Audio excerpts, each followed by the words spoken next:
Nellore VR municipal high school అంతర్జాతీయ ప్రమాణాలతో పునరుద్ధరణ. నెల్లూరు నగరంలో VR municipal corporation high school ను విద్యా ఐటీ శాఖల మంత్రి నారా లోకేష్ లాంఛనంగా ప్రారంభించారు. ఎంతో మంది ప్రముఖులు చదువుకున్న విఆర్ హై స్కూల్ గత ప్రభుత్వ పాలనలో నిర్లక్ష్యానికి గురై మూతబడింది. 1875లో నగరం నడిబొడ్డున 12 ఎకరాల విస్తీర్ణంలో ఏర్పాటైన పాఠశాలలో స్థానికులతో పాటు పొరుగు జిల్లాల నుంచి వచ్చి ఎంతో మంది విద్యార్థులు చదువుకున్నారు. ఈ పాఠశాలలోనే చదువుకున్న పురపాలక శాఖ మంత్రి నారాయణ చొరవ తీసుకుని 15 కోట్ల వ్యయంతో పాఠశాలను ఆధునీకరించారు. అంతర్జాతీయ ప్రమాణాలతో తీర్చిదిద్దిన VR municipal corporation high school ను పురపాలక శాఖ మంత్రి నారాయణతో కలిసి మంత్రి నారా లోకేష్ సోమవారం ప్రారంభించారు.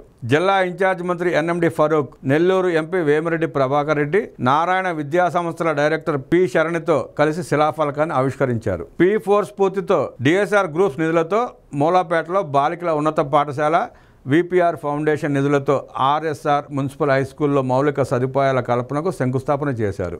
ముందుగా కళాశాల ప్రాంగణానికి చేరుకున్న మంత్రి లోకేష్కు స్థానిక ప్రజాప్రతినిధులు, నాయకులు, అధికారులు, పాఠశాల సిబ్బంది ఘన స్వాగతం పలికారు. విఆర్ స్కూల్ను ప్రారంభించిన అనంతరం మంత్రి లోకేష్ ముందుగా పాఠశాలలో తమకు చదువు చెప్పించాలని గత శనివారం కమిషనర్ను అభ్యర్థించిన 2 చిన్నారులు సిహెచ్ పెంచలయ్య, వి వెంకటేశ్వర్లకు అడ్మిషన్ ఫామ్లు తన చేతుల మీదుగా ఏవో వెంకటరమణకు అందజేశారు. చిన్నారుల విద్యాభ్యాసానికి అండగా నిలుస్తామని ఈ సందర్భంగా హామీ ఇచ్చారు. చిన్నారులు కష్టపడి బాగా చదువుకోవాలని, భవిష్యత్తులో ఉన్నతంగా ఎదగాలని ఆకాంక్షించారు. వారికి ఆల్ ది బెస్ట్ చెప్పారు. అత్యాధునిక వసతులతో ఏర్పాటు చేసిన విఆర్ మున్సిపల్ హై స్కూల్ తరగతి గదులను మంత్రి లోకేష్ పరిశీలించారు. పాఠశాల మొత్తం కలియ తిరిగి విద్యార్థులను, ఉపాధ్యాయులను ఉత్సాహపరిచారు. Activity room, chemistry lab, biology lab, computer lab, hydroponics lab, robotic lab, library, dance, music, drawing రూమ్లు పరిశీలించారు. ఉపాధ్యాయులను అడిగి వివరాలు తెలుసుకున్నారు. ప్రతి ఒక్కరితో ఫోటో దిగారు. అనంతరం ఆధునిక సదుపాయాలతో ఏర్పాటు చేసిన పాఠశాల క్రీడా ప్రాంగణాన్ని ప్రారంభించారు.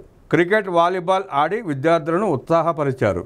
పేదరికం నుంచి బయటపడాలంటే విద్య ఒక్కటే ఏకైక సాధనమని ఈ సందర్భంగా మంత్రి లోకేష్ పేర్కొన్నారు. ప్రపంచాన్ని విద్య ఏ రకంగా మారుస్తుందని 7వ తరగతి చదివే పర్నీక్ సాయి ఈ సందర్భంగా మంత్రి నారా లోకేష్ను ప్రశ్నించారు. ఇందుకు మంత్రి లోకేష్ సమాధానం ఇస్తూ, మంచి ప్రశ్న అడిగావు. పేదరికం నుంచి బయటపడాలంటే విద్య ద్వారానే సాధ్యం. చదువు ద్వారానే ఉన్నత స్థానానికి వెళ్ళగలం. ఎడ్యుకేషన్, ఇమ్మిగ్రేషన్ బలమైన సాధనాలు. నువ్వు కంపెనీని ప్రారంభించి 10 మందికి ఉద్యోగాలు కల్పించాలని పర్నీక్ సాయిని ఉత్సాహపరిచారు లోకేష్. తరగతి గదుల పరిశీలన సందర్భంగా వాల్ ఆఫ్ గ్రాటిట్యూడ్ అంటే ఏమిటని 5వ తరగతి విద్యార్థినిని మంత్రి లోకేష్ ప్రశ్నించారు. మనం ఈ స్థాయికి రావడానికి కారణమైన వారికి కృతజ్ఞతలు తెలపడం అని వివరించారు. తాను ఈ స్థాయికి రావడానికి తన తల్లి కారణమని ఈ సందర్భంగా చెప్పారు. ఆమె తనకు క్రమశిక్షణ నేర్పించారని, ఆమె వల్లే తాను ఈ స్థాయికి వచ్చానని మంత్రి భావోద్వేగానికి గురయ్యారు. విద్యార్థులు తన చిత్రంతో రూపొందించిన ఆర్ట్ అండ్ క్రాఫ్ట్పై మంత్రి లోకేష్ సంతకం చేశారు. కోయంబత్తూర్ తర్వాత విఆర్ స్కూల్లో ఏర్పాటు చేసిన 2వ హైడ్రోపోనిక్స్ ల్యాబ్ను మంత్రి పరిశీలించారు. విద్యార్థులకు హైడ్రోపోనిక్స్ విధానంపై ప్రశ్నలు సంధించి సమాధానాలు రాబట్టారు. మట్టి లేకుండా నీరు, కొబ్బరి పీచుతో మొక్కలను పెంచడమే హైడ్రోపోనిక్స్ విధానం అంటూ విద్యార్థులు మంత్రి లోకేష్కు వివరించారు. ఈ కార్యక్రమంలో MLA Somireddy Chandramohan Reddy, Waqf board chairman Sheikh Abdul Aziz, NUDA chairman Kotamireddy Srinivasareddy, collector తదితరులు పాల్గొన్నారు.